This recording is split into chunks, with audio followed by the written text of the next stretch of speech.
नमस्ते दोस्तों, मेरे YouTube चैनल राधा स्वादा में आपका बहुत बहुत स्वागत है।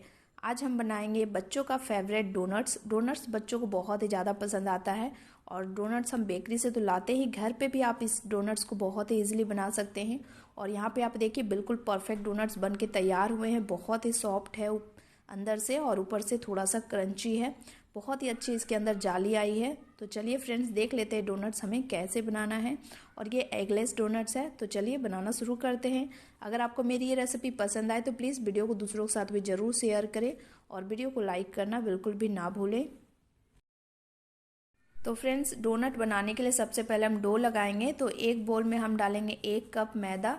यहाँ पे मैं भर के 1 कप ले रही हूँ और ये ग्राम में 125 ग्राम के करीब मैदा है। इसके साथ हम इसमें ऐड करेंगे 2 बड़ा चम्मच मिल्क पाउडर। इससे बहुत ही अच्छा टेस्ट आता है। आप कोई भी ब्रांड का मिल्क पाउडर यहाँ पे यूज़ कर सकते हैं। इसके साथ हम इसमें ऐड करेंगे 1 चम्मच चीनी। मैं यहाँ पे नॉर्मल चम्मच का यूज़ कर रही हूँ। और 1/3 छोटी चम्मच हम यहाँ पे नमक ऐड कर देंगे। अब हम इसमें ईस्ट ऐड करेंगे। तो मैं यहाँ पे इंस्टेंट ड्राई एक्टिव ईस्ट का यूज़ कर रही हूँ। इसे आपको पहले एक्टिव करने की ज़रूरत नहीं है, आप इसे डायरेक्ट मैदे में डाल सकते हैं। मैंने इसे ऑनलाइन मंगवाया है, अगर आपको भी लेना है तो मैं लिंक इसका डिस्क्रिप्शन में दे दूँगी। तो मैं यहाँ पे 1/2 टेबल स्पून, यहाँ पे देखिए लेवल करके 1/2 टेबल स्पून ईस्ट यूज़ कर रही हूँ और इसे डायरेक्ट हम मैदे में डाल देंगे और इसे हम अच्छे से मिक्स कर लेते हैं। सभी चीज़ों को अच्छे से मैंने मिक्स कर लिया। अब हम इसका आटा लगाएंगे। तो मैं यहाँ पे ले रही हूँ हल्का सा गुनगुना दूध। आप चाहें तो डो पानी से भी लगा सकते हैं, बट आप दूध या पानी जिससे भी लगा रहे हल्का सा गुनगुना लें और थोड़ा थोड़ा करके हम इसमें दूध डालेंगे और बिल्कुल सॉफ्ट सा हम यहाँ पे डो तैयार कर लेंगे। बहुत ही थोड़ा थोड़ा हम यहाँ पे दूध ऐड करेंगे, एक ही बार में ज़्यादा दूध नहीं ऐड करेंगे, नहीं तो जो डो है वो सॉफ्ट बहुत ज़्यादा हो जाएगा, गीला हो जाएगा। तो फ्रेंड्स, आप देखिए बिल्कुल सॉफ्ट सा डो हमने तैयार कर लिया है। और यहाँ पे हमने 1/2 कप दूध लिए थे तो थोड़ा सा बच गया है। अब हम इसे किचन काउंटर पे ले लेते हैं, क्योंकि अभी हमें आटा को बहुत ही अच्छे से मसलना है। तो यहाँ पे मैं इसमें डाल रही हूँ 1 बड़ा चम्मच बटर। आप चाहे तो ऑयल भी ले सकते हैं। और आटे को हमें उठा पटक के बहुत ही अच्छे से 2-3 मिनट तक इसी तरह से मसलते हुए इसे चिकना बिल्कुल स्मूथ करना है, जिस तरह से हम ब्रेड के लिए आटा लगाते हैं। जब हम यहाँ पे इसे स्ट्रेच करें तो देख रहे हैं कि ये टूट रहा है, अच्छे से स्ट्रेच नहीं हो रहा है और हाथ पे भी बहुत ज़्यादा चिपक रहा है। तो इसीलिए हम इसे 2 से 3 मिनट अच्छे से मसलेंगे। मसलते मसलते बिल्कुल ये स्मूथ और चिकना हो जाएगा। तो देखिए फ्रेंड्स, बहुत ही अच्छे से मैंने डो को लगा लिया है और आप देख पा रहे होंगे ये हाथ में भी नहीं चिपक रहा है, बिल्कुल स्मूथ सा यहाँ पे डो हमारा तैयार हुआ है। अब हम इसे इस तरह से बड़ा इसका लोई बना लेते हैं। यहाँ पे हम सेम बोल को ले लेंगे और इस पे हम थोड़ा सा ऑयल या फिर घी अप्लाई कर लेंगे और जो हमने लोई बनाई है, आटे का जो डो बनाया है, उसे हम इस तरह से बिल्कुल स्मूथ करके इस पे रख देंगे। आटे को हमें अभी फर्मेंट होने के लिए रखना है, तो इसके ऊपर से भी हम थोड़ा सा ऑयल या घी लगा लेंगे ताकि इसका जो ऊपर का सरफेस है वो ड्राई ना हो। और इसे हम कोई भी टॉवल से कवर कर लेंगे और ऊपर से हम लीड लगा देंगे। इसे हम लगभग 1 से 1.5 घंटे के लिए किसी गर्म जगह पे रखेंगे। आप चाहे तो इसे अवन को प्रीहीट करके आप अवन में भी रख सकते हैं, इससे ये जल्दी फर्मेंट हो जाएगा। तो हम इसे रख देते हैं। तो फ्रेंड्स, यहाँ पे देखिए लगभग 1.5 घंटे के बाद हमने आटा को निकाल लिया अवन से और आप देख पा रहे होंगे कि आटा जो है वो डबल से भी ज़्यादा फूल गया है। तो हम इसे पंच करके इसे निकाल लेते हैं। बहुत ही अच्छा आप देख पा रहे होंगे आटा में जाली बना है। तो देखिए फ्रेंड्स, आटे को मैंने किचन काउंटर पे रख लिया है और थोड़ा सा हम इस पर सूखा मैदा डालेंगे और इसे हम थोड़ा सा चिकना कर लेते हैं और इसे हम थोड़ा सा लंबा शेप दे देंगे इस तरह से। और अब हम आटे को डिवाइड करेंगे, जितने आपको डोनट्स बनाने हैं उसी के अकॉर्डिंग। तो अगर आपको बड़ा डोनट्स बनाना है तो उसी के अकॉर्डिंग आप लोई काटें। और यहाँ पे मैंने 6 लोई काटे हैं। मैं यहाँ पे मीडियम साइज़ का डोनट्स बना रही हूँ।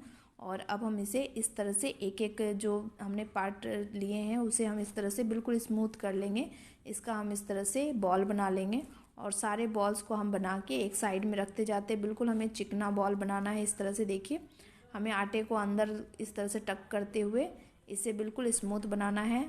आप देख पा रहे हो कि मैं किस तरह से इसे कर रही हूँ। तो फ्रेंड्स, सारे लोई हम इसी तरह से तैयार कर लेते हैं। यहाँ पे मैं एक प्लेट ले रही हूँ और इसके ऊपर थोड़ा सा सूखा मैदा हम स्प्रिंकल कर लेंगे। और अब हमने जो लोई बनाई है इसे हम सारे लोई को एक एक करके इसमें रख देते हैं और बीच बीच में हम गैप छोड़ देंगे। आप चाहे तो मैदे की जगह पे आप बटर पेपर भी लोई के नीचे रख सकते हैं। और इसे हम कोई भी कपड़े से कवर करके लगभग 30 से 35 मिनट के लिए हम छोड़ देंगे। इससे हमारा जो लोई है वो फिर से फर्मेंट हो जाएगा। तो फ्रेंड्स लगभग आधे घंटे के बाद देखिए हमारे जो लोई रखे थे हमने डोनट्स के, वो काफ़ी बड़ा हो गया साइज़ में। अब हम इसे डोनट का शेप देंगे। तो डोनट का शेप देने के लिए आप चाहे तो छोटा सा कुकी कटर ले सकते हैं, या फिर जो नोज़ल आता है बड़ा शेप का नोज़ल, आप उससे भी इसे डोनट का शेप दे सकते हैं। तो फ्रेंड्स यहाँ पे देखिए मैं किस तरह से इसे डोनट का शेप दे रही हूँ। इस तरह से लोई के बिल्कुल सेंटर में हम कुकी कटर या फिर आप नोज़ल से इसे इस तरह से कट कर लेंगे, और जो बीच का हिस्सा है उसे हम निकाल लेंगे। तो देखिए फ्रेंड्स कितना इजीली यहाँ पे डोनट्स जो है वो तैयार हो गए हैं और बहुत ही अच्छा शेप आया है। तो सारे डोनट्स को हम इसी तरह से कट कर लेते हैं, सारे डोनट्स, सारे लोई को।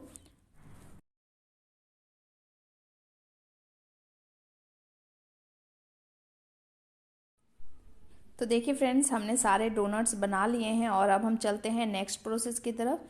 यहाँ पे गैस पे हमने ऑयल रखा है गर्म होने के लिए, और ऑयल का टेम्परेचर बहुत ही कम है, बिल्कुल लो फ्लेम पे हम इन्हें फ्राई करेंगे। तो मैं यहाँ पे एक बार में 3 डोनट्स डाल रही हूँ और इसे बिल्कुल लो फ्लेम पे हम फ्राई होने देते हैं। इसे बिल्कुल भी अभी हम टच नहीं करेंगे।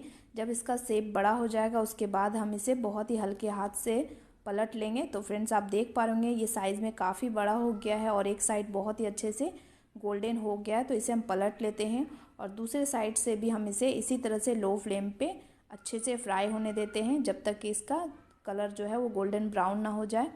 तो फ्रेंड्स यहाँ पे देखिए डोनट्स को मैंने दोनों साइड से अच्छे से फ्राई कर लिए हैं, बिल्कुल लो फ्लेम पे, और बहुत ही अच्छे से ये फ्राई हुए हैं।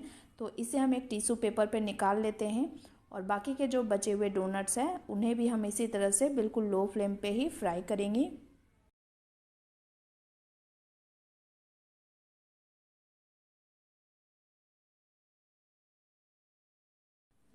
तो देखिए फ्रेंड्स हमने यहाँ पे सारे डोनट्स फ्राई कर लिए हैं और बहुत ही अच्छे डोनट्स बनके तैयार हुए हैं। अब हम इसे पाउडर शुगर से कोट कर लेंगे। यहाँ पे मैंने जो नॉर्मल चीनी होता है उसे मैंने ग्राइंडर जार में पीस लिया है, और इस तरह से हम इसे कोट कर लेंगे। बहुत ही अच्छा लग रहा है इस तरह से।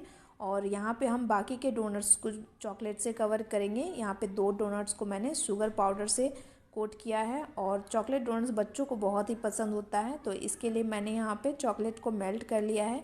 जो चॉकलेट कंपाउंड आता है उसे मैंने अवन में मेल्ट कर लिया। आप इसे डबल बॉयलर में भी मेल्ट कर सकते हैं। और डोनट को हम इस तरह से एक साइड को अच्छे से चॉकलेट में डिप कर लेंगे, और इसे मैं यहाँ पे प्लेट में रख लेती हूँ। यहाँ पे हम इसके ऊपर से भी इसे थोड़ा सा डेकोरेट करेंगे। तो 2 डोनट को मैं यहाँ पे पहले चॉकलेट से कवर कर लेती हूँ एक साइड से, देखिए इस तरह से। और इसे हम डेकोरेट करने के लिए मैं यहाँ पे स्प्रिंकल का यूज़ कर रही हूँ, जो मार्केट में आपको बहुत ही ईजिली मिल जाएगा, जो केक डेकोरेट किया जाता है इससे। तो इस तरह से हम इसके ऊपर स्प्रिंकल्स डाल देंगे, इससे ये देखने में बहुत ही अट्रैक्टिव लगता है, बच्चों को बहुत ही पसंद आता है। तो फ्रेंड्स ज़रूर ट्राई करें इस तरह से डोनट्स। तो सारे चॉकलेट्स हम कवर कर लेते हैं बाकी के बचे हुए डोनट्स। तो फ्रेंड्स यहाँ पे देखिए मैंने 4 डोनट्स को चॉकलेट से कवर किए हैं और बहुत ही अच्छे डोनट्स बने हैं। आप इन डोनट्स को ज़रूर ट्राई करें घर पे, बहुत ही परफेक्ट बनते हैं। ऊपर से ये थोड़ा सा क्रंची रहता है और अंदर से बिल्कुल सॉफ्ट रहता है, और देखिए कितना अच्छा इसके अंदर जाली आया है। तो फ्रेंड्स आप इसे बच्चों के बर्थडे पार्टी में या फिर आप इसे कभी भी बना सकते हैं। तो फ्रेंड्स अगर आपको मेरी ये डोनट्स की रेसिपी पसंद आई हो तो प्लीज़ वीडियो को दूसरों के साथ भी ज़रूर शेयर करें, वीडियो को लाइक करें, और चैनल पर नए हैं तो प्लीज़ चैनल को सब्सक्राइब ज़रूर कर लें। तो फिर मिलते हैं किसी नेक्स्ट रेसिपी के साथ, तब तक के लिए थैंक यू, बाय।